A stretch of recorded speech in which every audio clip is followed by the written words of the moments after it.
அன்புக்குரிய சகோதர சகோதரிகளே, இன்னைக்கு நம்ம என்ன பாடம் பார்க்க போறோம் அப்படின்னு பாத்தீங்கன்னா, இது வரைக்கும் நம்ம என்ன பார்த்துருக்கோம்? சாப்டர் 5 பார்த்துருக்கோம். ஸோ இப்போ ஷார்ட்டா சொல்றீங்களா, லாஸ்ட் கிளாஸ் நம்ம என்னென்ன பார்த்தோம், இல்ல சாப்டர் 5ல என்ன பார்த்தோம்? இல்ல மொத்தமா சாப்டர் 5 எதை குறிச்சு பார்த்தோம் அதை மட்டும் சொல்லுங்க, தனித்தனியா சொல்ல வேணாம். சாப்டர் 5 எதை அடையாளப்படுத்துது? நம்ம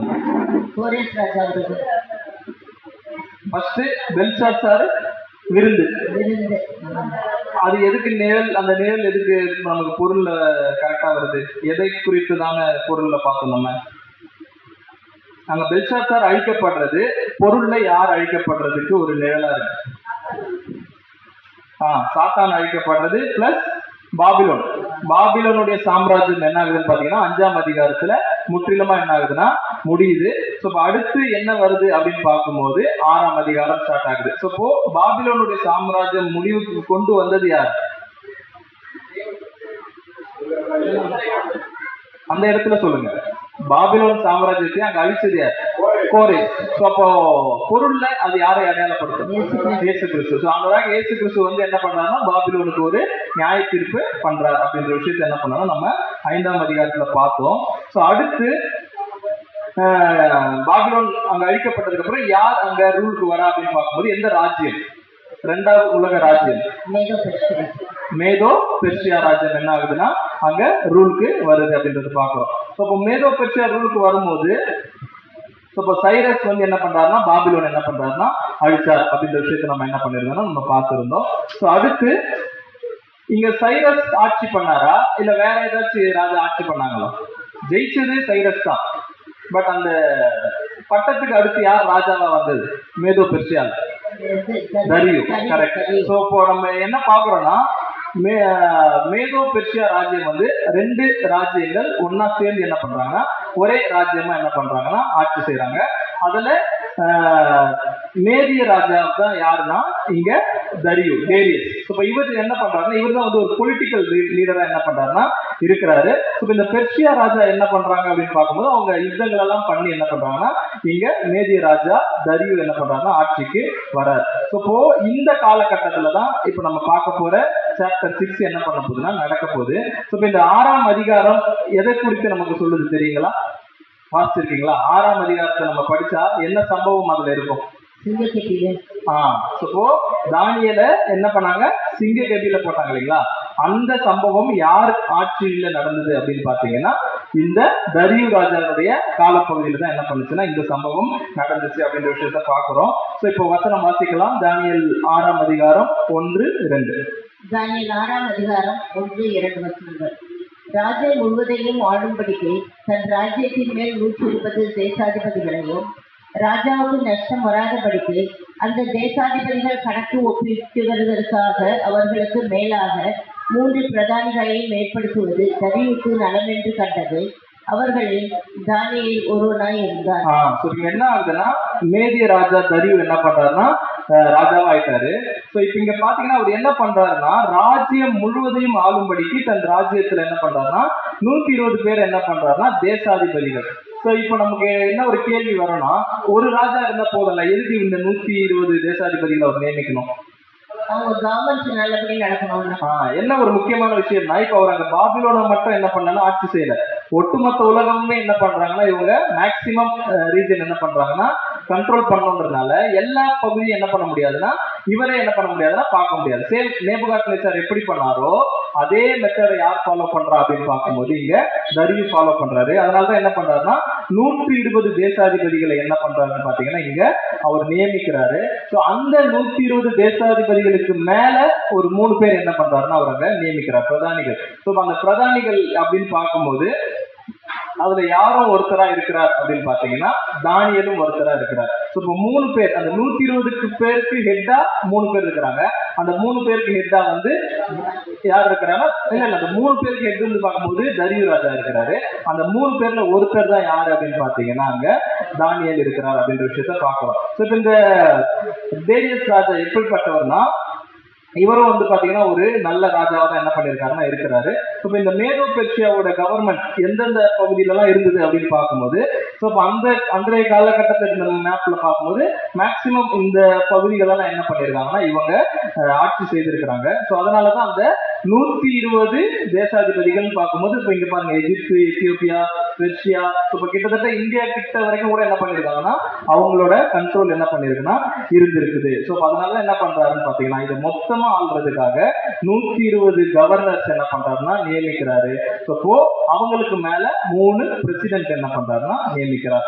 அதுல ஒரு முக்கியமான பிரசிடென்ட் யாரு அப்படின்னு பார்க்கும்போது இங்க டேனியல். சோ இப்ப நம்ம யோசிக்கலாம், இப்போ பாபிலோனை அழிச்சிட்டு தானே இவங்க மேதோ பெர்ஷியா உள்ள வராங்க. அப்போ டேனியல் எங்க இருந்தாரு? பாபிலோனை அழிக்கும் போது அதே பாபிலோன் சாம்ராஜ்யத்துல ஒரு கவர்மெண்ட் பொசிஷன்ல தான் தானியல் இருந்தார். இப்ப எந்த கவர்மெண்ட் ஆச்சு முன்னாடி இருந்தவங்களை அப்படியே அவங்க ஒர்க்கை கண்டினியூ பண்ண விடுவாங்களா? இப்போ ஒரு கவர்மெண்ட் போயிட்டு இன்னொரு கவர்மெண்ட் வந்து என்ன பண்ணுவாங்க, பழைய ஆட்சியாளர்கள் என்ன பண்ணிடுவாங்க, மாத்திட்டு அவங்களுக்கு ஃபேவரானவங்களை என்ன பண்ணுவாங்கன்னா புதுசா போடுவாங்க. பட் இங்க தரியு என்ன பண்ணிருக்காருன்னா ஆல்ரெடி தானியல் அங்க பதவியில இருந்தாலும் அவரையே மறுபடியும் என்ன பண்றாருன்னா அங்க பதவியில அவர் அங்க கொண்டு வந்து வைக்கிறார் அப்படின்ற விஷயத்தை பார்க்கணும். இது உங்களுக்கு எதை அடையாளப்படுத்துது? என்ன ஒரு ரீசனுக்காக? அவர்கிட்ட என்ன ஒரு விஷயம் இருந்திருக்கு அப்படின்னு பாத்தீங்கன்னா ஒரு உண்மைத்தன்மை என்ன பண்ணிருக்குன்னு பாத்தீங்கன்னா டேனியலோட ஒரு குவாலிட்டியா இருந்திருக்கு. இந்த விஷயம் யாருக்கு தெரிஞ்சிருக்குன்னா தரியுக்கு தெரிஞ்சிருக்கு. சரி, எப்படி தானியலை பத்தி தரியுக்கு தெரிஞ்சிருக்கும்?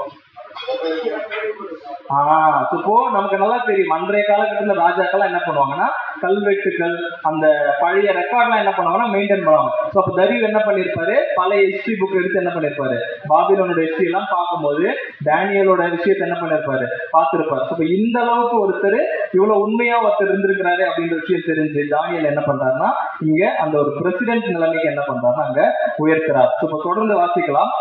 இந்த தானியல் 6ஆம் அதிகாரம் இன்னைக்கு நம்ம என்ன பார்க்க போறோம் அப்படின்னா, ரெகுலரா நம்ம எந்த மெத்தட்ல நம்ம இந்த டேனியல் சப்ஜெக்ட பார்க்கறோம், நிழலும் பொருளும். இன்னைக்கு நம்ம என்ன பார்க்க போறோம்னா நிழல் பார்க்கிறோம். இதுல பார்க்கக்கூடிய ஒவ்வொரு விஷயமும் நமக்கு என்ன ஆகும்னா பொருள்ல ஒரு சில விஷயங்கள் என்ன பண்ணோம்னா அடையாளப்படுத்தும். அதனால நீங்க கான்சென்ட்ரேட் பண்ணலன்னா பொருள் பார்க்கும்போது என்ன ஆகாதுன்னா புரியாது. அதனால இதை நீங்க கவனமா பாருங்க. இப்போ வாசிக்கலாம் தானியல் 6:3. தானியேல் 6:3. இப்படி இருக்கையில் தானியேல் பிரதானிகளுக்கும் தேசாதிபதிகளுக்கும் மேற்பட்டவனாய் இருந்தான். தானியேலுக்குள் விசேஷித்த ஆவி இருந்ததையால் அவனை ராஜ்யம் முழுமைக்கும் அதிகாரியாக ஏற்படுத்த ராஜா நினைத்தார். இங்க பாருங்க, ஏன் தானியேல் அங்க நியமிக்கிறாரு அப்படின்னு பாத்தீங்கன்னா தானியேல் கூட என்ன இருந்ததுன்னு பாத்தீங்கன்னா ஒரு விசேஷித்த ஆவி. இது எப்படி நம்ம புரிஞ்சுக்கிறது? விசேஷித்த ஆவினா தரியுக்கு அப்ப தேவனுடைய ஆவி தெரிஞ்சிருக்குமா? இல்ல, சிங்கிள் கேட்டி அதுக்கப்புறம் தானே போடுறாரு. இது ஸ்டார்டிங்லேயே அவர் நியமிக்கும் போதே பண்றாருன்னா ஒண்ணு இல்ல, அவரோட கேரக்டர் நம்ம எப்படி புரிஞ்சுக்க கூடாதுன்னா தேவனுடைய தனியா ஏதோ ஒரு பவர் செயல்படுது தானியலுக்குள்ள, அப்படி கிடையாது. அவருடைய கேரக்டர் கிரியைகளை பார்த்து அவருக்கு என்ன விசேஷித்த ஆவி அப்படின்னு பாத்தீங்கன்னா அவரோட கேரக்டர் வந்து நல்லா இருந்திருக்கு. இப்ப நம்ம கூட சொல்லுவோம், நீங்க என்ன ஸ்கிரிப்ட்ல பேசுறீங்கன்றத, அதாவது நீங்க என்ன ஆவியில நீங்க பேசுறீங்க அப்படின்னா நீங்க எந்த மைண்ட்ல எந்த மனநிலையில எந்த குணலட்சணத்துல நீங்க பேசுறீங்க அப்படின்ற விஷயத்த நம்ம பாக்குறோம். இப்ப இந்த மாதிரி இருக்கிற ஒரு டேனியல்ல என்ன பண்ண பிளான் பண்றாங்க அப்படின்னு பாத்தீங்கன்னா வாசிக்கலாம். 6:4 தானியேல் 6:4. அப்பொழுது பிரதானிகளும் தேசாதிபதிகளும் ராஜ்யத்தின் விசாரிப்பிலே தானியேலை குற்றப்படுத்தும்படி முகாந்தரம் தேடினார்கள். ஆனாலும் ஒரு முகாந்தரத்தையும் குற்றத்தையும் கண்டுபிடிக்க அவர்களால் கூடாதிருந்தது. அவன் உண்மை உள்ளவனாய் இருந்தபடியால் அவன் மேல் சுமத்த யாதொரு குற்றமும் குறைவும் காணப்படவில்லை.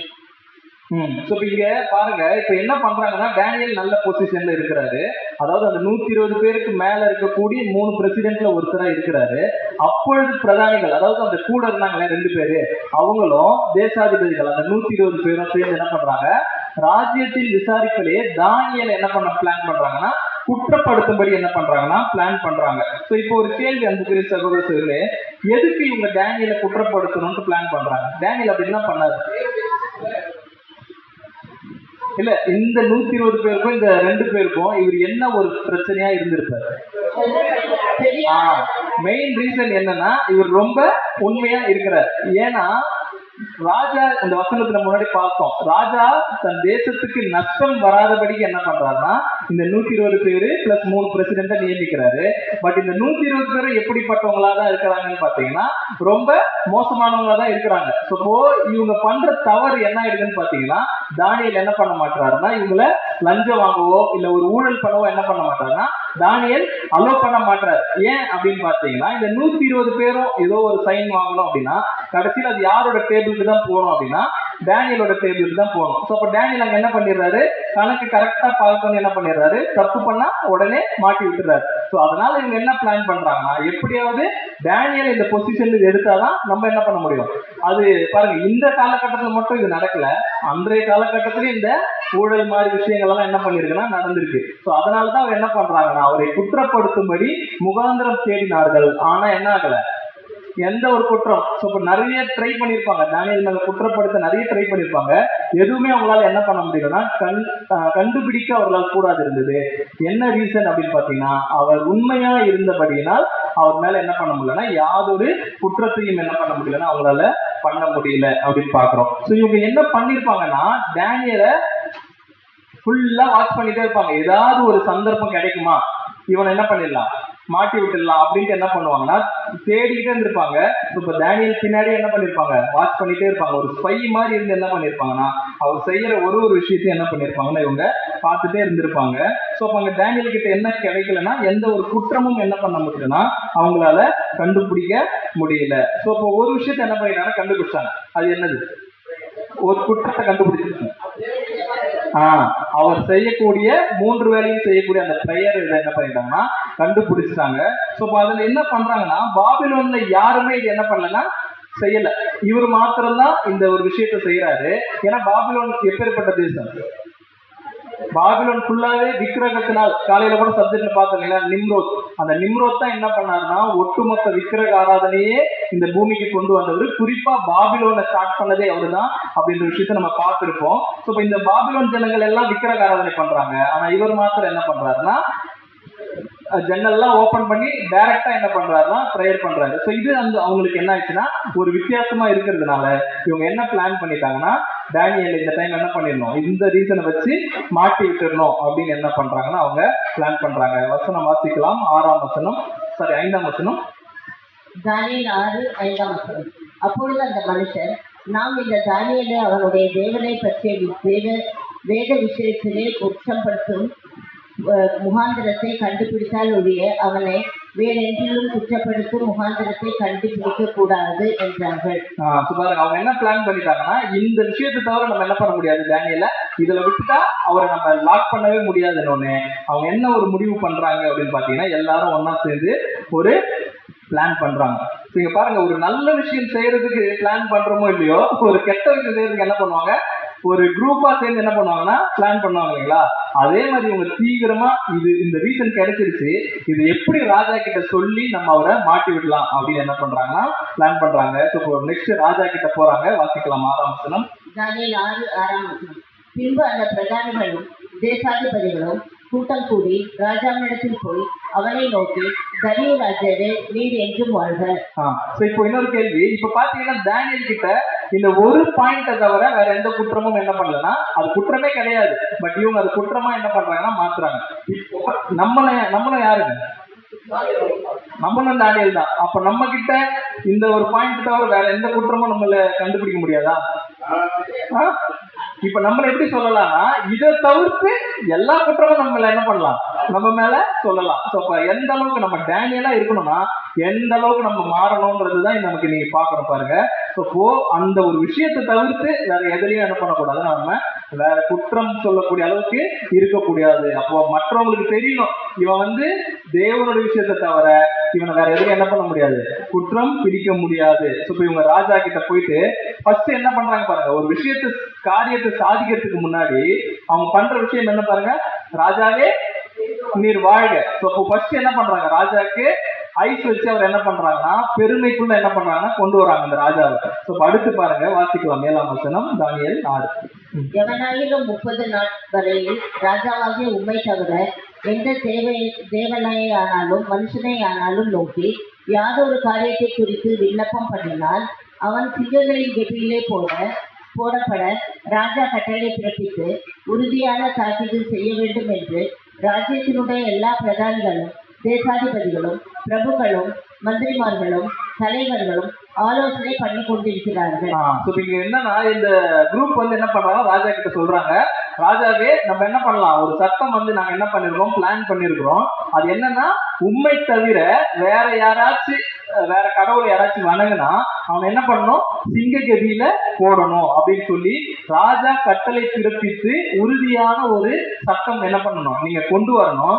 இதை நாங்க யார் டிசைட் பண்ணிருக்கோம் சொல்றாரு பாருங்க. ராஜ்யத்தினுடைய எல்லா பிரதானிகள், மொத்தம் எத்தனை பேர் இருந்தாங்க, 3 பிரதானிகள் 120 தேசாதிபதிகள் இருந்தாங்க இல்லையா.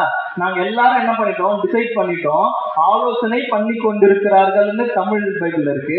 பட் இதுவே நீங்க இங்கிலீஷ்ல பாத்தீங்கன்னா have consulted, நாங்க ஆல்ரெடி என்ன பண்ணிட்டோம், டிசைட் பண்ணிட்டோம், இந்த மாதிரி பண்றவன சிங்க கபில என்ன பண்ணணும், போடணும். இது கரெக்டா? இவங்க சொன்னது கரெக்டா? எப்படி தப்புன்றீங்க? இவங்க என்ன சொல்றாங்கன்னா, 3 பிரதானிகளும் 120 தேசாதிபதிகளும் நாங்க டிஸ்கஸ் பண்ணிட்டோம் அப்படின்றாங்க. இது கரெக்டா? இப்போ இவங்க டேனியல் கிட்ட என்ன பண்ணல, டிஸ்கஸே பண்ணல. ஆனா இவங்க என்ன சொல்றாங்க, ராஜா கிட்ட வந்து நாங்க 3 பேரும் சேர்ந்து என்ன பண்ணிட்டோம், பிரதானிகளும் சேர்ந்து, அதாவது இன்க்ளூடிங் டேனியலும் சேர்ந்து என்ன பண்ணிருக்கோம், டிஸ்கஸ் பண்ணிருக்கோம்ட்டு பொய் சொல்றாங்க. இப்ப ராஜா என்ன நினைச்சிட்டாருன்னா, ஓ டேனியலுக்கும் இந்த விஷயம் என்ன பண்ணோம் தெரியும் போல அப்படின்னு என்ன பண்ணிருக்காரு, நினைச்சிருக்காரு. ஏன் இவங்க அப்படி சொல்றாங்க அப்படின்னு பாத்தீங்கன்னா, தரியு வந்து பாத்தீங்கன்னா டேனியலோட கொஞ்சம் நெருக்கமானவர், அதாவது ஒரு நல்ல ஒரு ஃப்ரெண்ட்ஷிப். ஏன்னா ஒருத்தர் உண்மை தன்மையா இருக்கும்போது கண்டிப்பா அவங்க மேனேஜருக்கோ அவங்க மேல் இடத்துல இருக்கிறவங்களுக்கு பிடிக்கும் இல்லைங்களா. அப்போ இங்க டேனியலுக்கு இவர் தெரியும் நினைச்சிட்டு என்ன பண்றாருன்னா, ஓ டேனியலுக்கும் இது தெரியும் போல, அவரும் சேர்ந்துதான் இந்த முடிவு எடுத்திருக்கிறார் அப்படின்னு என்ன பண்ணிருக்காருன்னா நினைச்சிருக்கிறாரு. இவங்க எப்படி பிளான் பண்றாங்க பாருங்க. ஏன்னா டேனியலை நம்ம விட்டுட்டு சொன்னோம்னா இவர் உடனே என்ன பண்ணுவார்னா, டேனியலை கூப்பிட்டு ஒரு விஷயத்த கேட்பார், இந்த மாதிரி ஒரு நியூஸ் என்கிட்ட வருது அப்படின்னு. அதனால டேனியலும் இன்வால்வ் ஆயிருக்காரு அப்படின்னு சொன்னா ராஜா கேட்க மாட்டார் அப்படின்ட்டு இந்த மாதிரி என்ன பண்றாங்கன்னா ஒரு இது சொல்லிட்டாங்க. இப்போ இவங்க என்ன பண்ணிருக்காங்கன்னா, ஆல்ரெடி டிசைட் பண்ணிட்டு ஒரு லெட்டர் பேட், அதாவது அந்த பத்திரம் எல்லாம் என்ன பண்ணிருக்காங்க, எழுதி ரெடியா எடுத்துட்டு வந்துட்டாங்க. ராஜாவே நீங்க என்ன பண்ணா போதும், சைன் மட்டும் பண்ணுங்க, இந்த திட்டத்தை நம்ம என்ன பண்ணிடலாம், அமல்படுத்திடலாம் அப்படின்ட்டு. வாசிக்கலாம் 8ஆம் வசனம். தானியேல் 6:8ஆம் வசனம். ஆதலால் இப்போதும் ராஜாவே, மேதியருக்கும் பர்சியருக்கும் இருக்கிற மாறாத பிரமாணத்தின்படியே அந்த தாக்கீது மாற்றப்படாதபடி நீர் அதை கட்டளையிட்டு அதற்கு கையெழுத்து வைக்க வேண்டும் என்றார்கள். இங்க பாருங்க, அவங்க ராஜாவை யோசிக்கிறதுக்கு டைமே கொடுக்கல, எல்லாமே ரெடியா எடுத்துட்டு வந்து என்ன பண்றாங்க, நீங்க இதுல கையெழுத்து என்ன பண்ணிருங்க, வச்சிருங்க. அன்றைய காலகட்டத்துல மேதோ பெர்சியாவோட முறையில் எப்படின்னா, அந்த முத்திரை மோதிரம் இருக்கு இல்லைங்களா, அதை வச்சு என்ன பண்ணிடுவாங்க, சீல் பண்ணிடுவாங்க. அது சீல் பண்ணிட்டா அந்த சட்டம் என்ன ஆகுன்னு பாத்தீங்கன்னா அந்த தேசத்துல அமல்படுத்திடுவாங்க, அது நடைமுறைக்கு வந்துடும். இப்போ அதே மாதிரி அப்படியே ராஜா என்ன பண்ணிட்டாருன்னா அந்த கட்டளை பத்திரத்துக்கு கையெழுத்து என்ன பண்ணிட்டாருன்னா வச்சுட்டார். இப்போ இந்த நியூஸ் யாருக்கு போயிருக்கும், ஏன்னா இங்க ராஜா சைன் பண்ணிட்டா ஜனங்க எல்லாருக்கும் என்ன ஆயிடும், இந்த மாதிரி ஒரு புது சட்டம் வந்திருக்குன்னு தெரியும் இல்லைங்களா. இந்த நியூஸ் யாருக்கு போயிருக்கோம்னா டேனியலுக்கும் என்ன பண்ணிருக்கோம்னா போயிருக்கோம். இப்போ டேனியல் என்ன நினைச்சிருப்பாரு, இப்ப டேனியல் என்ன நினைப்பாரு, இந்த மாதிரி ஒரு சட்டம் வந்திருக்கு, அந்த சட்டத்துல என்ன சொல்லிருக்குன்னா, ராஜாவை தவிர்த்து வேற யாரையாச்சும் வணங்கினா அவங்க என்ன பண்ணிடுவாங்க, சிங்க கதியில போட்டுடுவாங்க. டேனியல் என்ன நினைக்க வாய்ப்பு இருக்குன்னா, 2 விஷயம் யோசிச்சிருப்பாரு. ஒண்ணு என்னன்னா, நம்ம ரெகுலரா ப்ரேயர் பண்ணா என்ன நடக்கும், ஒரு தண்டனை கிடைக்கும். நம்ம ரெகுலரா பண்ற விஷயத்த பண்ணா ஒரு தண்டனை கிடைக்கும், நமக்கு மரணம் ஏற்பட வாய்ப்பு இருக்கு. இல்லைன்னா என்ன பண்ணணும்னா ராஜாவை வணங்கணும். 2 ஆப்ஷன் தான். இதுல டேனியல் எதை சூஸ் பண்ணிருப்பாரு, கண்டிப்பா அவர் ரெகுலரா பண்ற விஷயத்தான் என்ன பண்ணுவார்னா, ஏன்னா அவருக்கு தெரியும். ஏன்னா தானியேல் எப்பேற்பட்டவரு, 14 வயசுலயே யாரை எதிர்த்தவரு, 14 வயசுல ஒருத்தரை எதிர்த்து பேசினவரு. நேபுகாத்நேச்சார் என்ன பண்ணாரு, 14 வயசுலயே இதை நாங்க என்ன பண்ண மாட்டோம், சாப்பிட மாட்டோம்னு சொல்லி ராஜாவோட ஃபுட்டை 14 வயசுல அவாய்ட் பண்ண டேனியல். அப்பவே அப்படின்னா இப்ப எத்தனை வயசு, கிட்டத்தட்ட 90+, 90 வயசுக்கு மேல இருக்கிற இப்ப டேனியல். இப்போ அவரோட வைராக்கியம் எப்படி இருக்கும், அவரோட விசுவாசம் எப்படி இருக்கும் பாருங்க. அப்போ என்ன நடந்தாலும் பரவாயில்ல, நான் என்ன பண்ண மாட்டேன், இந்த கட்டளை நான் வந்து ஃபாலோ பண்ண மாட்டேன் அப்படின்ட்டு ஏதாச்சும் தடுமாற்றம், ஐயோ நம்மளை கொண்டுடுவாங்களே, நம்மளை சிங்ககதியில போட்டுருவாங்களே, நம்ம என்ன பண்றது யோசிச்சிருப்பாரா? கண்டிப்பா அது அந்த கட்டளை குறித்து அவர் என்ன பண்ணிருக்க மாட்டாரு, மைண்ட் பண்ணியிருக்க மாட்டாரு, அதை நினைச்சு கூட இருக்க மாட்டாரு. ஸோ தைரியமா என்ன பண்றாருன்னா எப்பவும் போல என்ன பண்ண ஆரம்பிச்சுட்டாருன்னா அவர் செய்யக்கூடிய விஷயத்த அவர் அங்க செய்ய ஆரம்பிச்சுட்டார். வசனம் வாசிக்கலாம் பாருங்க, தானியேல் 6:10. தானியேல் 6:10.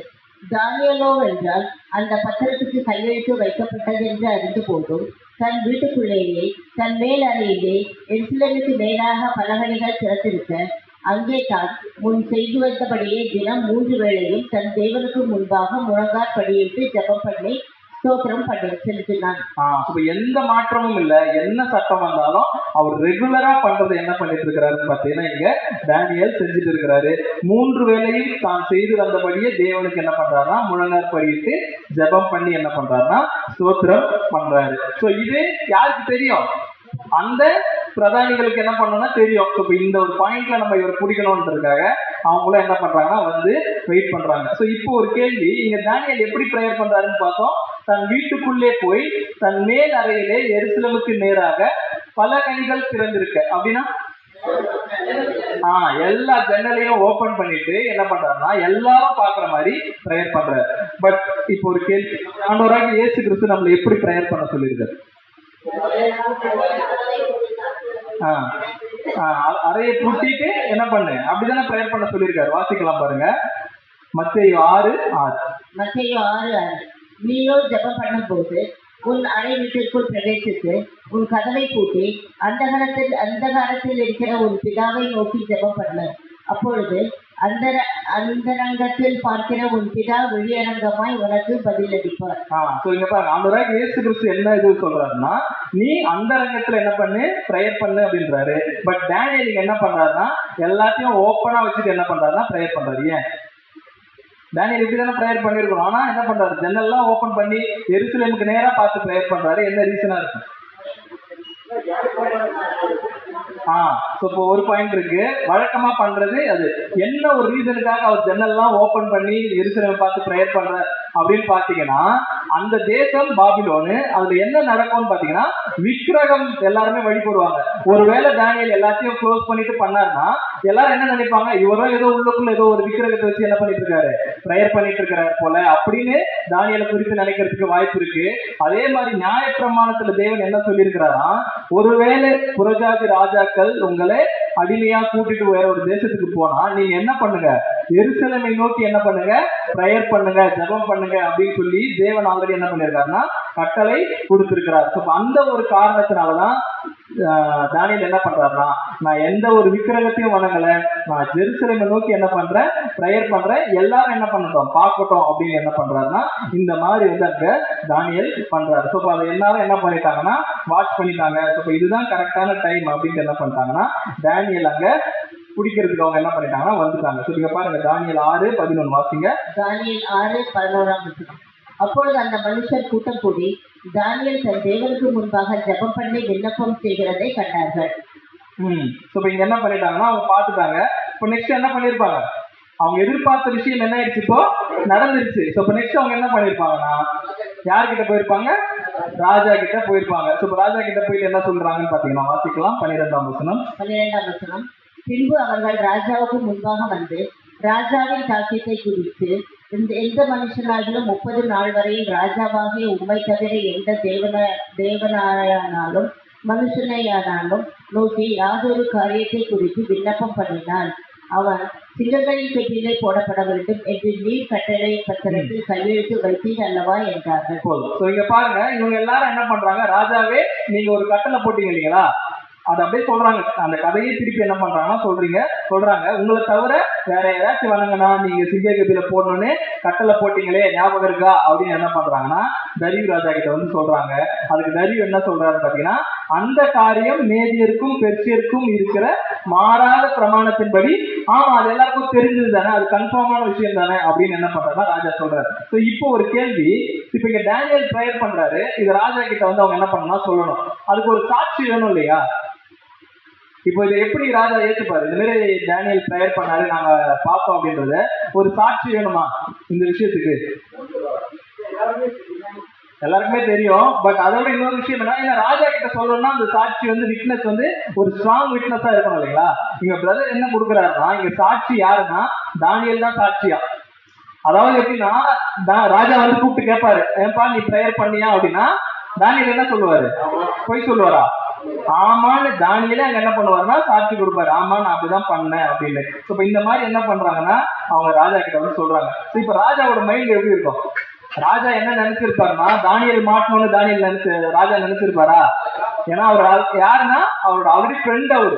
இப்போ ராஜாவே என்ன பண்ணல, எக்ஸ்பெக்ட் பண்ணல தானியேல் மாட்டுவாருன்னு ராஜாவே எக்ஸ்பெக்ட் பண்ணல. இப்ப ராஜாக்கு என்ன புரிஞ்சிருக்கும்னா, ஆஹா நீங்க இதுக்குதான் இவ்வளவு நாள் இந்த பிளான் பண்ணி இந்த சட்டத்தை போட வச்சதே தானியலுக்கு தானா அப்படின்னு என்ன பண்ணிருப்பாருன்னா தைரிய ராஜா என்ன பண்ணிருப்பாருன்னா கண்டுபிடிச்சிருப்பாரு. கடைசியில என்னையே மாட்டி விட்டீங்களே அப்படிங்கிற மாதிரி ராஜாவோட மைண்டு இருந்திருக்கும். வாசிக்கலாம் பாருங்க 13ஆம் வசனம். 13ஆம் வசனம். அப்பொழுது அவர்கள் ராஜாவை நோக்கி, சிறைப்பிடிக்கப்பட்ட யூதேயா தேசத்தின் பிறரில் தானியேல் என்பவன் உம்மையும் நீ கையெழுத்து வைத்து கொடுத்த கட்டளையையும் மதியாமல் தினமும் 3 வேளையும் தான் பண்ணும் விண்ணப்பத்தை பண்ணுகிறான் என்றார்கள். இங்க பாருங்க இவங்க எப்படி சொல்றாங்க பாருங்க, நோட் பண்ணீங்களா இந்த வசனத்தை? அவங்க எப்படி சொல்லி இருக்கணும்? இல்ல அவங்க தானியேல் எப்படி சொல்லி இருக்கணும்? ராஜாவே நம்முடைய தேசத்துல இருக்கிற ஒரு பிரசிடென்ட் நீங்க 3 பேர்ல ஒருத்தரா வச்சீங்களே தானியேல் அப்படிதானே சொல்லணும். ஆனா அவங்க என்ன சொல்றாங்க பாருங்க, தானியேல வந்து ரொம்ப கொச்சைப்படுத்துற மாதிரி பேசுறாங்க. ஒரு அடிமை, அதாவது அவங்களுக்கு என்ன பொறுக்க முடியலன்னா தானியேல் அங்க ஒரு பிரதானியா இருக்கிறது என்ன அவங்களுக்கு பிரச்சனைனா, ஒரு அடிமை வந்து நம்மள என்ன பண்றான், ஆட்சி பண்றானேன்ற ஒரு விஷயம் அவங்களால என்ன பண்ண முடியலன்னா ஏற்றுக்கொள்ள முடியல. இப்ப இதெல்லாம் தான் அவங்களுக்கு தானியேல் மேல பொறாமை வர்றதுக்கு காரணமா இருந்திருக்கு. இப்ப என்னதான் தானியேல் அங்க ஒரு பிரசிடென்டா இருந்தாலும் இவங்க தானியேல் எப்படிதான் பார்த்திருக்கிறாங்கன்னா சிறை பிடிக்கப்பட்ட யூதேயா தேசத்தின் புத்திரர், அதாவது ஒரு அடிமையா அந்த தானியேல் என்ன பண்ணிருக்காங்கன்னா இந்த மாதிரி ஒரு தப்பு பண்ணிருக்கான் அப்படின்னு என்ன பண்ணிட்டாங்கன்னா ராஜா கிட்ட வந்து சொல்லிட்டாங்க. சோ இதை கேட்டவொடனே ராஜாவோட மைண்ட் எப்படி இருந்திருக்கும்? வாசிச்சிருக்கீங்களா அந்த பகுதி? வாசிக்கலாம் 14ஆம் வசனம். தானியேல் 6ஆம் அதிகாரம் 14ஆம் வசனம். ராஜா இந்த வார்த்தைகளை கேட்டபோது தன்னில் மிகவும் சஞ்சலப்பட்டு தானியேலை காப்பாற்றும்படிக்கு அவன் பேர் தன் மனதை வைத்து அவனை தப்புவிப்பதற்காக சூரியன் அஸ்தமிக்கும் மட்டும் பிரயாசப்பட்டு கொண்டிருந்தான். ராஜா பாருங்க, எந்த ராஜாவாச்சும் இப்படி பண்ணுவாங்களா? ஒரு விஷயம் பண்ணா ஓகே அதை என்ன பண்ணுங்க, ப்ரொசீட் பண்ணுங்க அப்படின்னு தான் சொல்லுவாங்க.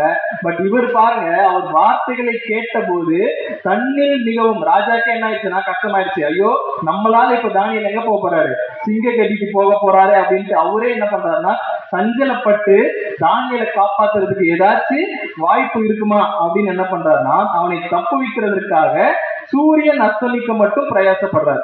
அதாவது என்னன்னா ஒரு சட்டம் போட்டுட்டா நெக்ஸ்ட் அந்த சூரியன் மறையறதுக்குள்ள என்ன பண்ணிடணும்னா அடுத்த விஷயம் செய்யணும். அப்படி இல்லைன்னா என்ன பண்ணிடணும், அந்த தண்டனையை நிறைவேற்றி ஆகணும். இதுதான் வந்து மேதோ பெர்ஷியாவுடைய சட்டம். இப்ப என்ன பண்றாருன்னா ஈவினிங் வரைக்கும் வெயிட் பண்றாரு, ஏதாச்சும் வாய்ப்பு கிடைக்குமா, லூப் ஹோல் கிடைக்குமா தானியேலை தப்புவிக்கிறதுக்கு. இப்ப இவர் என்ன பண்ணிருப்பாரு அப்படின்னு பாத்தீங்கன்னா போயிட்டு அவங்க தேசத்துல இருக்கக்கூடிய எல்லா சட்ட புத்தகத்தையும் என்ன பண்ணுவாரு, ஏதாச்சும் ஒரு வாய்ப்பு இருக்கா தானியேலை தப்பிக்க வைக்கிறதுக்கு அப்படின்னு என்ன பண்ணிருப்பாருன்னா எல்லாத்தையுமே என்ன பண்ணிருப்பாருன்னா சூரியன் அஸ்தமிக்கிற வரைக்கும் போய் படிச்சு தேடி பார்த்து என்ன பண்ணிருப்பாருன்னா செஞ்சிருப்பாரு. இதுல இன்னொரு இம்பார்ட்டன்ட் விஷயம் என்னன்னா, பொதுவா ஒரு ராஜாக்கு யாரு ஹெல்ப் பண்ணுவாங்கன்னா ஒரு ஆலோசனைக்காரர்கள் இருப்பாங்க இல்லைங்களா, அவங்கதான் சொல்லுவாங்க ராஜா சட்டம் வந்து இப்படி இருக்கு அப்படின்னு ராஜாக்கு சொல்லணும். பட் இந்த இடத்துல யார் இல்லைன்னு பாத்தீங்கன்னா நோ அட்வைசர், அதாவது தானியேலுக்கு சப்போர்ட் பண்றதுக்கு யாருமே இல்லை. ராஜா மட்டும் தான் என்ன பண்றாருன்னா இருக்கிறார். அப்ப ராஜாவே என்ன பண்றாருன்னா சூரியன் மறைகிற வரைக்கும் என்ன பண்றாருன்னா பிரயாசப்படுறாரு, ஏதாச்சும் வழி இருக்குமா தானியேலை காப்பாத்துறதுக்கு அப்படின்னு. அப்ப அடுத்து என்ன நடக்குது அப்படின்னு பாத்தீங்கன்னா அவ்வளவுதான், அந்த டே என்ன ஆயிடுச்சுன்னு பாத்தீங்கன்னா சூரியன் அஸ்தமிச்சிருச்சு. நெக்ஸ்ட் டே ஆயிடுச்சு. வாசிக்கலாம் 15ஆம் வசனம். அப்பொழுது அந்த மனுஷன் ராஜாவின் இடத்தில் கூட்டமாய் வந்து ராஜா கட்டளையிட்ட எந்த தாக்கீதும் கட்டளையும் மாற்றப்படக்கூடாது என்பது மேதியருக்கும் பெர்சியருக்கும் பிரமாணமாய் இருக்கிறது பாருங்க. இவங்க என்ன பண்றாங்க, நெக்ஸ்ட் ராஜாக்கே செக் வைக்கிறாங்க. அதாவது இப்போ இவங்களுக்கு தெரிஞ்சிருச்சு ராஜா எப்பேற்பட்ட மைண்ட்ல இருக்கிறாரு, தானியேலை காப்பாத்துற மைண்ட்ல இருக்கிறாரு, இவரை விடக்கூடாது அப்படின்னு என்ன பண்றாங்கன்னா அவங்க ராஜாவே பிளாக்மெயில் பண்றாங்க பாருங்க. அப்பொழுது அந்த மனுஷர் வந்து என்ன பண்றாங்கன்னா எந்த தாக்கீதும் கட்டளையும் மாற்றப்படக்கூடாது, அதாவது ஒரு சட்டம் நீங்க போட்டுட்டீங்கன்னா அதை நீங்க என்ன பண்ணக்கூடாது, மாற்றக்கூடாது அப்படின்ட்டு மேதியருக்கும் பெர்சியருக்கும் அதுவே ஒரு சட்டமா இருக்குது. உங்களுக்கு தெரியாதா? ஒருவேளை நீங்க தானியேலை காப்பாற்றணும்னு நினைச்சீங்கன்னா உங்களோட பதவி என்ன ஆயிடும், உங்களோட பதவி போயிடும்ட்டு மறைமுகமா என்ன பண்றாங்கன்னு பாத்தீங்கன்னா, அங்க தரியு ராஜாவே அவங்க என்ன பண்றாங்கன்னா அந்த வலையில சிக்க வச்சுட்டாங்க. இப்போ தரியு ராஜாவோட நிலைமை எப்படி இருக்கு பாருங்க. அவரே கடைசியில் என்ன ஆயிட்டாருன்னு பாத்தீங்கன்னா ஒரு ட்ராப் குள்ள மாட்டின மாதிரி அந்த ஒரு நிலைமைக்கு என்ன பண்ணிட்டாங்கன்னா வந்துட்டாரு. ஸோ நெக்ஸ்ட் என்ன பண்ணிட்டாங்கன்னு பாத்தீங்கன்னா, டேனியலை சிங்க கதிக்குள்ள என்ன பண்ணிட்டாங்கன்னா போடுறதுக்கு வந்துட்டாங்க. ஸோ இப்போ இந்த ஒரு இடத்துல வாசிக்கலாம். தானியேல் 6:16. தானியேல் 6:16. அப்போது ராஜா கட்டளையிட அவர்கள் தானியேலை கொண்டு வந்து அவனை சிங்கங்களின் கெபியில் போட்டார்கள். ராஜா தானியேலை நோக்கி, நீ இடைவிடாமல் ஆராதிக்கிற உன் தேவன் உன்னை தப்புவிப்பார் என்றார். என்ன பண்ணிட்டாங்கன்னா அந்த சிங்க கெபி எப்படி இருக்கும்னு பாத்தீங்கன்னா ஒரு அதாவது ஒரு குகை மாதிரி இருக்கும். மேல என்ன பண்ணிருப்பாங்க ஒரு கல்லு போட்டு என்ன பண்ணிருப்பாங்கன்னா மறைச்சிருப்பாங்க. ஏன்னா சிங்கங்களை என்ன பண்ண முடியாது, ஓப்பனா விட முடியாது இல்லைங்களா. இப்போ இன்னைக்கு கூட நம்ம ஜூல போனீங்கன்னா சிங்கம் எப்படி வச்சிருப்பாங்கன்னா சுத்தி ஃபென்சிங் போட்டு இல்ல ஒரு கண்ணாடி இதுக்குள்ள போட்டுதான் உள்ள மறைச்சு வச்சிருப்பாங்களா, அதே மாதிரிதான் அங்கேயும் வச்சிருக்கிறாங்க. இப்போ என்ன பண்ணிட்டாங்க அப்படின்னு பாத்தீங்கன்னா டேனியலை உள்ள போட்டுட்டாங்க. ஸோ இப்போ ராஜா அப்போ ஒரு வார்த்தை சொல்றாரு பாருங்க. என்ன சொல்றாருன்னு பாத்தீங்கன்னா, நீ இடைவிடாமல் ஆராதிக்கிற உன் தேவன் உன்னை தப்புவிப்பார். இப்போ எந்த அளவுக்கு டேனியல் இருந்திருக்கிறார் பாருங்க. ராஜாக்கே தெரிஞ்சிருக்கு டேனியலுடைய தேவன் வந்து ரொம்ப பவர்ஃபுல்லான தேவன். இப்போ தெரிஞ்சிருக்குமா ராஜாக்கு? எப்படி தெரிஞ்சிருக்கும் டேனியலுடைய தேவன் பவர்ஃபுல்லானவர்னு? பழைய ஹிஸ்டரி என்ன பண்ணிருப்பாரு பார்த்திருப்பாரு இல்லைங்களா. அங்க நடந்த விஷயம், அவங்க ஃப்ரெண்ட்ஸுக்கு நடந்த விஷயம் எல்லாவற்றையுமே என்ன பண்ணிருப்பாருன்னா அங்க ராஜா தெரிஞ்சிருக்கும். அதனால அப்ப தானியேலே என்ன பண்ணுவாரு, உன்னுடைய தேவன் உன்னை என்ன பண்ணுவாரு தப்புவிப்பார் அப்படின்னு என்ன பண்ணிட்டாருன்னா சொல்லிட்டு அவர் என்ன பண்ணிட்டாங்கன்னா உள்ள போட்டுட்டாங்க. இப்போ இந்த ஒரு இடத்துல நமக்கு ஒரு கேள்வி. இப்ப நம்மள யாராச்சும் அந்த மாதிரி சொல்லுவாங்களா? இப்போ நம்மளை பார்த்த உடனே பா இவங்க வந்து தேவனை வணங்குறாங்கப்பா, இவங்க பவர்ஃபுல்லானவங்கப்பா, நம்மளை குறித்து விட்னஸ் யாராச்சும் பண்ணுவாங்களா? அங்க யாரு ராஜா விட்னஸ் பண்றாரு, நம்மளை குறித்து எப்படி சொல்லுவாங்க? இந்த வார்த்தையை கேட்ட உடனே தானியேலுக்கு என்ன இருக்குன்னா இன்னும் அவருடைய விசுவாசம் என்ன இருக்குன்னா வைராக்கியம் இன்க்ரீஸ் ஆயிருக்கும். தைரியமா என்ன பண்ணிருப்பாருன்னா சிங்க கேள்வி உள்ள அங்க போயிருப்பாரு. அங்க போட்ட உடனே நெக்ஸ்ட் அவங்க என்ன பண்றாங்க அப்படின்னு பாத்தீங்கன்னா 17ஆம் வசனம் வாசிங்க. 17ஆம் வசனம். ஒரு கல் பெட்டியினுடைய வாசலின் மேல் கொண்டு வந்து வைக்கப்பட்டது. தானியேலை பற்றிய தீர்மானம் மாற்றப்படாதபடிக்கு ராஜா தன் மோதிரத்தினாலும் தன் பிரபுக்களின் மோதிரத்தினாலும் அதன் மேல் முத்திரை போட்டார்.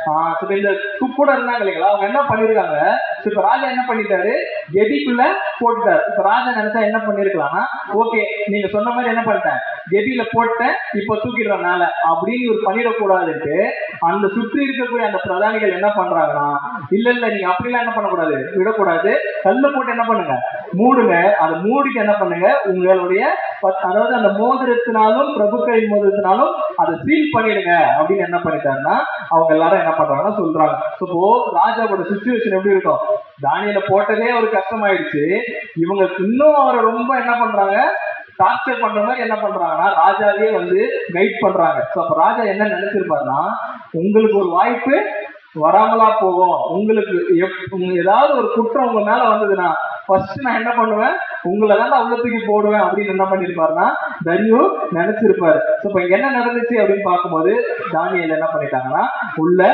போட்டுட்டாங்க. எப்போ போட்டாங்க தெரியுமா, எந்த டைம், காலையிலையா மதியமா நைட்டா? ஈவினிங் டைம் தான். அப்ப நைட் டைம்ல தான் சூரியன் அஸ்தமிச்சிருச்சு, அதுக்கப்புறமா தான் என்ன ஆகுதுன்னு பாத்தீங்கன்னா அங்க போட்டுட்டாங்க. இப்ப போட்ட உடனே இப்ப இந்த குரூப் இருக்காங்க, இப்ப 2 குரூப் இருக்கிறாங்க. ஒருத்தர் ராஜா அவர் தனியா நிக்கிறாரு, மற்ற குரூப் எல்லாம் யாருன்னா தானியேலுக்கு அகைன்ஸ்ட். இப்ப இவங்களோட மைண்ட் எப்படி இருக்கும், அவங்களோட மைண்ட் எப்படி இருக்கும் சொல்லுங்க. இப்ப சிங்கக்கேபியில தானியேலை போட்டதுக்கு அப்புறம் ராஜாவோட மைண்ட் எப்படி இருக்கும், அவங்களோட மைண்ட் எப்படி இருக்கும்? நீங்க பாருங்க ராஜா என்ன பண்றாருன்னு பாத்தீங்கன்னா வாசிக்கலாம் பாருங்க. கரெக்ட். 18ஆம் வசனம். தானியேல் 6:18ஆம் வசனம். பின்பு ராஜா தன் அரண்மனைக்கு போய் ராம் முழுவதும் போஜனம் பண்ணாமலும் கீத வாக்கியம் முதலானவைகளை தனக்கு முன்பாக வரவொட்டாமலும் இருந்தார். அவனுக்கு நித்திரையும் வராமல் போயிற்று. நீங்க பாருங்க யாராச்சும் நமக்கு இப்படி பண்ணுவாங்களா?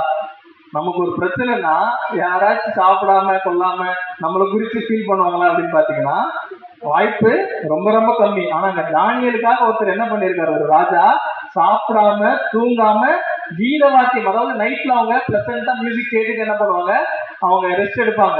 அதை கூட என்ன பண்ணிருக்காருன்னா அவாய்ட் பண்ணிட்டு தூக்கம் வர ஒட்டாம, அதாவது தூக்கம் வந்தா கூட அவர் என்ன பண்ணல, தூங்கல. தூக்கம் வர ஒட்டாமலும் இருந்தா அவனுக்கு நித்திரையும் என்ன ஆயிடுச்சுன்னு பாத்தீங்கன்னா வரல. நைட்டு ஃபுல்லா என்ன பண்ணிட்டு இருக்காருன்னா வெயிட் பண்ணிட்டே இருக்காரு. ஐயோ தானியேல் உள்ள போட்டோமே, என்ன நடந்துச்சோ ஏது நடந்துச்சோ அப்படின்னு என்ன பண்ணிருப்பாருன்னா அப்படியே திங்கிங்லேயே இருந்திருப்பாரு, ஒரு ஃபீலிங்லேயே இருந்திருப்பாரு. நெக்ஸ்ட் என்ன ஆகுது பாருங்க, விடிஞ்ச உடனே வாசிக்கலாம் 19ஆம் வசனம். காலமே கிழக்கு வெளுக்கும் போது ராஜா எழுந்திருக்கு சிங்கங்களின் கெபிக்கு தீவிரமாய் போனான். நீங்க பாருங்க, அதாவது நைட்டு ஃபுல்லா தூங்கல, தூங்கவே இல்லை. பட் அந்த சூரியன் வந்த உடனே கிழக்கு வெளுக்கும் போது என்ன ஆயிடுச்சுன்னு பாத்தீங்கன்னா உடனே அவர் என்ன பண்றாருன்னா சிங்கங்களின் கெபிக்கு தீவிரமாய் என்ன பண்றாருன்னா ஓடி போறாரு. ஓடி போய் என்ன பண்ணிருப்பாரு ராஜா, இதெல்லாம் நம்ம ஆல்ரெடி வசனம் வாசிச்சிருப்போம். போய் என்ன பண்ணிருப்பாருன்னா கூப்பிட்டுருப்பாரு இல்லைங்களா, அதுதான் 20ஆம் வசனம் வாசிங்க. ராஜா வந்துட்டு தானியேல் 6ஆம் அதிகாரம் 20ஆம் வசனம். ராஜா கெபியின் கிட்ட வந்தபோது துயர சத்தமாய் தானியேலை கூப்பிட்டு, தானியேலே, ஜீவனுள்ள தேவனுடைய தாசனே, நீ இடைவிடாமல் ஆராதிக்கிற உன் தேவன் உன்னை சிங்கங்களுக்கு தப்புவிக்க வல்லவராய் இருந்தாரா என்று தானியேலை கேட்டார். ராஜா என்ன பண்றாருன்னா ஓடோடி வராரு. அதுவும் எப்படி வராருன்னா, நம்ம ஜென்ரலா உரத்த சத்தமாய் கூப்பிட்டாரு, அப்படிதான் நம்ம வசனங்கள்லாம் அதிகமா பார்ப்போம். ஆனா இந்த ராஜா எப்படி கூப்பிடுறாரு, துயர சத்தமாய். அது என்ன துயர சத்தமாய், ஃபீல் பண்ணி அழுதுட்டு என்ன பண்றாருன்னா கூப்பிடுறாரு. அதாவது இப்போ ஒரு டெத்துக்கு நம்ம போறோம்னா, ஒரு நியூஸ் கேட்டோம் நம்ம அழுது புலம்புவோம் இல்லைங்களா, அந்த மாதிரி என்ன பண்றாருன்னா தரியு பேசுறாரு. துயர சத்தமாய் தானியேலை கூப்பிட்டு, ஜீவனுள்ள தேவனுடைய தாசனே. அந்த வார்த்தைகள்லாம் பாருங்க, ஒரு புறஜாதி ராஜா யூஸ் பண்ணக்கூடிய வார்த்தை பாருங்க. ஜீவனுள்ள தேவனுடைய தாசனே, நீ இடைவிடாமல் ஆராதிக்கிற உன் தேவன் உன்னை தப்புவிக்க வல்லவராய் இருந்தாரா அப்படின்னு என்ன பண்றாருன்னா அந்த கெபில கத்துறாரு, கூப்பிடுறாரு. தானியேலுக்கு அது கேட்டிருக்குமா அப்படின்றதை இப்ப நம்ம பார்க்கலாம். இப்போ நம்ம என்ன பண்றோம்னா நைட்டு நடந்த சம்பவத்துக்கு போகலாம். இப்போ விடிஞ்சிருச்சு, ராஜா என்ன பண்றாருன்னா கூப்பிடுறாரு. நைட்டு தான் ஒரு இன்சிடென்ட் நடந்துருக்கும்ல, அந்த கெபியில என்ன நடந்தது அப்படின்றத பார்க்கலாம். இப்போ என்ன நடக்குதுன்னா தானியேல் என்ன பண்ணிட்டாங்கன்னா அந்த சிங்க கெபியில போட்டுட்டாங்க. இப்போ ஒரு சிங்கம் இருந்திருக்குமா, சிங்க கெபின்னும் போது பல சிங்கங்கள் என்ன பண்ணிருக்கோம்னா அந்த கெபிக்குள்ள இருந்திருக்கும். அதுவும் எப்படி இருந்திருக்கும்னு பாத்தீங்கன்னா பசியா இருந்திருக்கும். அதுங்களுக்கு ஃபுட் எல்லாம் என்ன பண்ணிருக்க மாட்டாங்க, போட மாட்டாங்க. அது உள்ள யாரு போடுறாங்களோ அவங்கதான் அதுக்கு ஃபுட்டு. அந்த மாதிரி இருக்கும்போது தானியேல் என்ன பண்ணிட்டாருன்னா உள்ள போய் என்ன பண்ணிருக்காருன்னா சிங்கத்தோட கெபியில இருக்கிறாரு. இப்போ நீங்க சொல்லுங்க, உள்ள என்ன நடந்திருக்க வாய்ப்பு இருக்கு? தேவன் அவருடைய வாய்களை என்ன பண்ணிருப்பாரு, கட்டி போட்டிருப்பார். சிங்கத்தினுடைய வாய்களை கட்டி போட்டிருப்பார். கரெக்ட், வசனம் இருக்குது. தூதன் வந்து என்ன பண்ணாருன்னா சிங்கங்களுடைய வாய்களை கட்டி போட்டார். இந்த இடத்துல நம்ம எப்படி இதை நம்ம ரசூல் பிரதர் விளக்கம் கொடுத்திருக்காரு. அதே மாதிரி ராபர்ட் செக்லிமன் சொல்லக்கூடிய ஒரு மூத்த சகோதரர் என்ன பண்ணிருக்காருன்னா ஒரு சில விளக்கங்கள் என்ன பண்ணிருக்காருன்னா கொடுத்திருக்கிறார். இந்த ஒரு சிச்சுவேஷன்ல தானியேல் அங்க உள்ள போன உடனே என்னென்ன விஷயங்கள் நடந்திருக்க வாய்ப்பு இருக்கு அப்படின்னு பாத்தீங்கன்னா, அங்க ஒரு தூதனை என்ன பண்ணிருக்கலாம், தேவன் அனுப்பியிருப்பார். ஏன்னா வசனம் இருக்குது, தூதனை அனுப்பி சிங்கங்களின் வாய்களை கட்டி போட்டார்.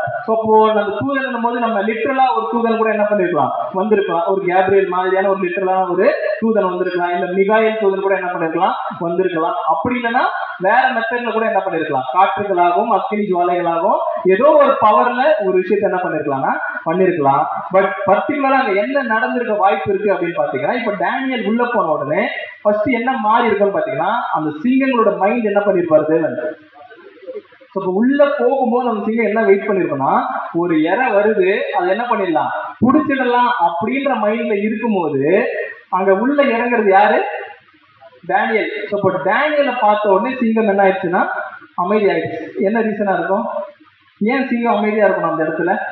தேவன் கட்டினாரு, ஓகே, ஆனா அதுக்கு ஒரு ஆரிஜின் இருக்கணும்ல. இந்த ஒரு ரீசனுக்காக தான் அது சிங்கம் வந்து அமைதியா இருந்திருக்கும் அப்படின்னு பாத்தீங்கன்னா அந்த பிரதர்ஸ் கொடுக்கக்கூடிய விளக்கம் வந்து ரொம்ப அருமையா இருக்கு. இங்க தானியேல் எப்பேற்பட்டவர், ஒரு தேவனுடைய மனுஷன், நீதிமான், பரிசுத்தவான். ஓகேங்களா, அப்ப நீங்க இப்படி கம்பேர் பண்ணுங்க. ஆதாம் எப்பேற்பட்டவர், பரிபூரணமா படைக்கப்பட்டவர். ஓகேவா, நீதிமான், அந்த மாதிரி நிலைமையில படைக்கப்பட்டவர். அடுத்து ஆதாமுக்கு அப்புறம் யார் நீதிமானா தேவனுடைய திட்டத்துல வந்தது, ஆபிரகாம். அந்த என் பிளேன்ல பாருங்க, ஆதாம், ஆபிரகாம். அந்த என் பிளேன்ல இருக்கிறாரு. இப்போ ஆபிரகாம் தேவனை விசுவாசித்தான், அது அவனுக்கு நீதியாக எண்ணப்பட்டது. அப்ப நீதிமானா அங்க ஆபிரகாம் மாறுறாரு. அதே மாதிரி இப்ப தானியேலை யோசிச்சு பாருங்க. தானியேல் தேவனை விசுவாசித்தான், தானியேல் அங்க என்னவா இருக்க வாய்ப்பு இருக்கு, என் பிளேன்ல இருக்கிறதுக்கு வாய்ப்பு இருக்கு. சோ அப்போ இப்ப என்ன நிலைமை மாறுது அப்படின்னு பாத்தீங்கன்னா, அந்த சிங்கம் என்ன நினைக்குது அப்படின்னு பாத்தீங்கன்னா, அங்க உள்ள வந்திருக்கிறது அவங்களுக்கு ராஜா, அதாவது காட்டுக்கு ராஜா சிங்கம். சிங்கத்துக்கு ராஜாவா ஒருத்தர் இருந்தார் இல்லையா ஏதேன்ல, யாரு? ஆதாம்.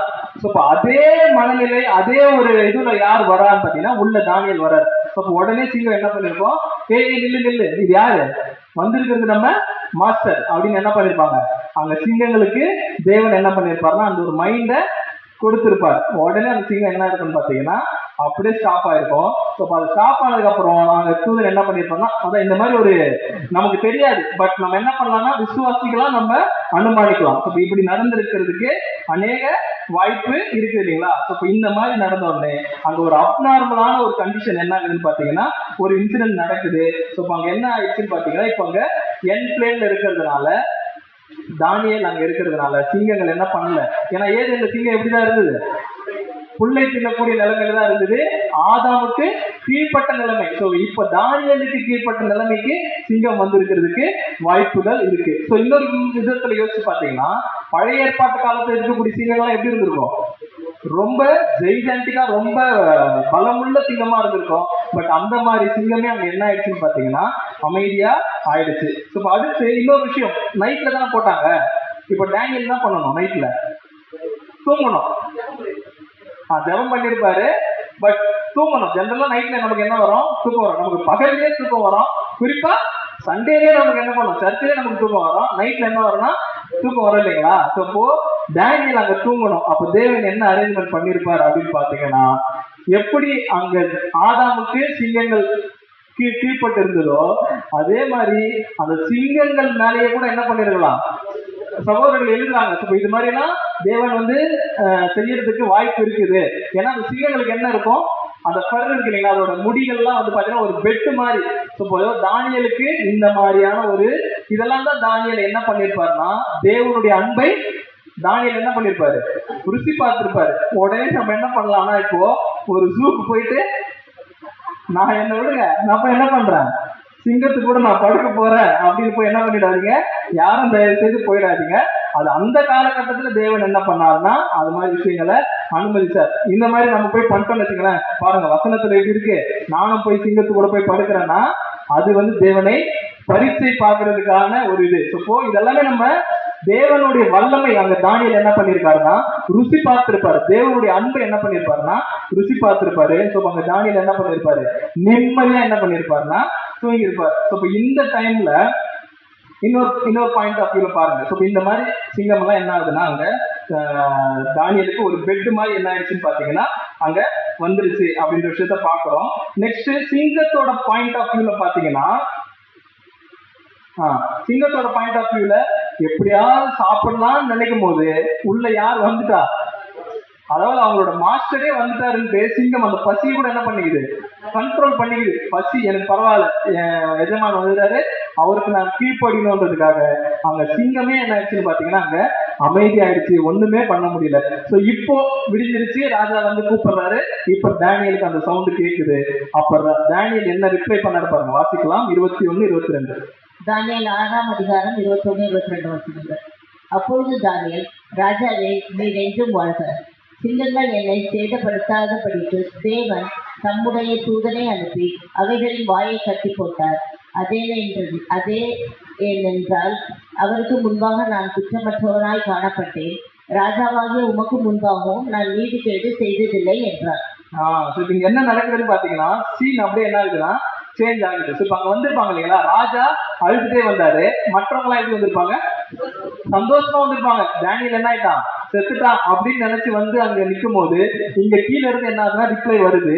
இந்த ரிப்ளையை கேட்ட உடனே யார் சந்தோஷப்பட்டிருப்பா, அப்படியே அந்த சீன் அப்படியே மாத்துறாரு பாருங்க தேவன். இப்ப ராஜா சிரிக்க ஆரம்பிச்சுட்டாரு, இவங்க எல்லாருக்கும் என்ன வந்துட்டு இருக்கோம், ஒரு பயம் வந்துட்டு இருக்கோம். இப்ப இங்க என்ன ஆயிடுச்சுன்னு பாத்தீங்கன்னா, இங்க தானியேல் சொல்றாரு, தேவன் தம்முடைய தூதை அனுப்பி அவைகளின் வாயை கட்டி போட்டார். அதேனென்றால் அவருக்கு முன்பாக தானியேல் எப்படி இருந்திருக்காரா, குற்றமற்றவனாய் நான் காணப்பட்டேன், அதனால தேவன் என்ன பண்ணிடுறாரா, எனக்கு எந்தவித நீதிக்கேடு செய்வதில்லை அப்படின்னு என்ன பண்ணிட்டாருன்னா அங்க, அதாவது ராஜாக்கும் நான் எந்த தப்பும் பண்ணல, தேவன்கிட்டயும் நான் எந்த ஒரு தப்பும் பண்ணல அப்படின்னு நீங்க சொல்றாரு.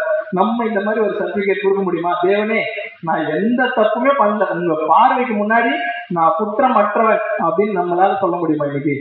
ஆனா நம்ம என்ன சொல்லிக்கிறோம், நான் தானியேல் வகுப்பாரு நம்ம என்ன பண்ணிக்கிறோம் சொல்லிக்கிறோம், நான் சபை அப்படின்னு என்ன பண்ணிக்கிறோம் நம்ம சொல்லிக்கிறோம். பட் நம்மளால என்ன பண்ண முடியாதுன்னா அந்த ஒரு நிலைக்கு வரணும். இந்த பாடங்களை நம்ம கேட்கறதே அந்த ஒரு மைண்டுக்கு நம்ம வரணும்ன்றதுக்காக தான் நம்ம இதை கேட்கிறோம்.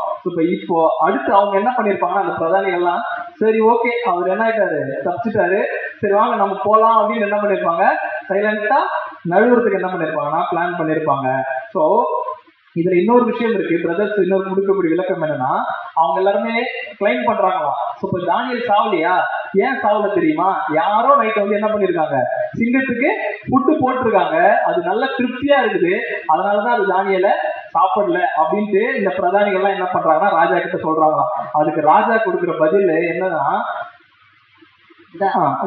தானியேல் 6ஆம் அதிகாரம் 23ஆம் வசனம். அப்பொழுது ராஜா தன்னில் மிகவும் சந்தோஷப்பட்டு தானியேலை கெபியிலிருந்து தூக்கிவிட சொன்னான். அப்படியே தானியேல் கெபியிலிருந்து தூக்கிவிடப்பட்டான். அவன் தன் தேவன் பேரில் விசுவாசித்திருந்தபடியால் அவனில் ஒரு சேதமும் காணப்படவில்லை.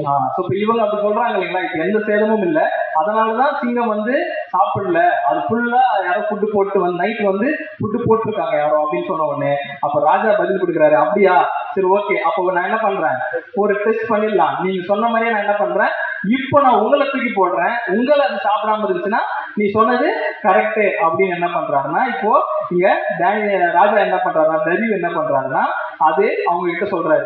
அடுத்த வசனத்துல பார்க்கலாம் பாருங்க, 24ஆம் வசனம்.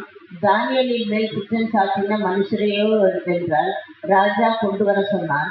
அவர்களையும் அவர்கள் குமாரரையும் அவர்கள் மனைவிகளையும் சிங்கங்களின் கெபியிலே போட்டார்கள். அவர்கள் கெபியின் அடியிலே சேர் முன்னே சிங்கங்கள் அவர்கள் மேல் பாய்ந்து அவர்கள் எலும்புகளை எல்லாம் நொறுக்கி போட்டது.